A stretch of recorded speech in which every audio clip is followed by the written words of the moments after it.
नमस्कार।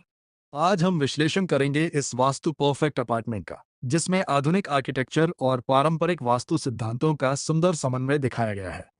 लेकिन क्या ये वास्तव में वास्तु के अनुसार परफेक्ट है? आइए जानते हैं इसके सभी गुण और कमियां। सबसे पहले बात करते हैं इसके ओरिएंटेशन की। इस लेआउट में ऊपर दक्षिण दिशा, नीचे उत्तर, बाईं ओर पूर्व और दाईं ओर पश्चिम दिशा दिखाई गई है। साथ ही सूर्य का मार्ग भी सही दर्शाया गया है, जहां सूर्य पूर्व से उदित होकर दक्षिणी आकाश से गुजरते हुए पश्चिम में अस्त होता है। यह भारतीय जलवायु के अनुरूप एक वैज्ञानिक प्रस्तुति है। अब आते हैं मुख्य प्रवेश द्वार पर। प्रवेश पूर्व दिशा में स्थित है, जो वास्तु के अनुसार अत्यंत शुभ माना जाता है। सुबह की सकारात्मक ऊर्जा और प्राकृतिक प्रकाश सबसे पहले इसी क्षेत्र में प्रवेश करते हैं। यह इस डिजाइन का एक मजबूत पक्ष है। इसके बाद लिविंग रूम पर नजर डालते हैं। पूर्व दिशा में स्थित होने के कारण यहाँ पर्याप्त प्राकृतिक प्रकाश मिलता है। दिन के अधिकांश समय कृत्रिम रोशनी की आवश्यकता कम होती है और यह स्थान सामाजिक गतिविधियों के लिए आदर्श बन जाता है। अब बात करते हैं पूजा कक्ष की। इस योजना में पूजा कक्ष दक्षिण दिशा में स्थित है। यही एक प्रमुख वास्तु दोष दिखाई देता है। वास्तुशास्त्र के अनुसार पूजा कक्ष का सर्वोत्तम स्थान उत्तर पूर्व अर्थात ईशान कोण माना जाता है। यदि इस लेआउट को और बेहतर बनाना हो तो पूजा कक्ष को उत्तर पूर्व में स्थानांतरित करना उचित रहेगा।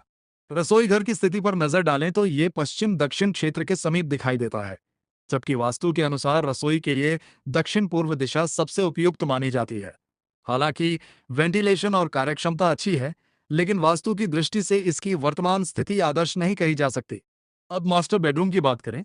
यह उत्तर पश्चिम दिशा में स्थित है। वास्तुशास्त्र के अनुसार परिवार के मुखिया का कमरा दक्षिण पश्चिम दिशा में होना चाहिए, क्योंकि यह स्थिरता और नेतृत्व का क्षेत्र माना जाता है।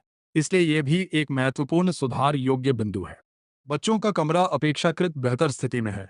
यहाँ पर्याप्त प्रकाश और वायु प्रवाह उपलब्ध है, जो अध्ययन, रचनात्मकता और मानसिक विकास के लिए लाभकारी माना जाता है। अब आते हैं टॉयलेट ब्लॉक पर। दोनों टॉयलेट उत्तर दिशा में स्थित हैं। वास्तु के अनुसार उत्तर दिशा को समृद्धि और जल तत्व का क्षेत्र माना जाता है, इसलिए यहाँ टॉयलेट रखना आदर्श नहीं माना जाता। पश्चिम या उत्तर पश्चिम दिशा इसके लिए अधिक उपयुक्त होती है। अब बात करते हैं इस डिजाइन की सबसे बड़ी विशेषता की, पूरे उत्तर फेस पर फैली हुई विस्तृत बालकनी। ये व्यवस्था घर में भरपूर प्राकृतिक प्रकाश, ताजी हवा और उत्कृष्ट वेंटिलेशन सुनिश्चित करती है। ऊर्जा दक्षता और रहने के आराम की दृष्टि से यह एक बेहतरीन निर्णय है। क्रॉस वेंटिलेशन भी इस डिजाइन की प्रमुख ताकत है। पूर्व और पश्चिम दोनों दिशाओं में खुलेपन के कारण हवा का प्राकृतिक प्रवाह पूरे अपार्टमेंट में बना रहता है। इससे घर अधिक स्वस्थ, ठंडा और ऊर्जा कुशल बनता है।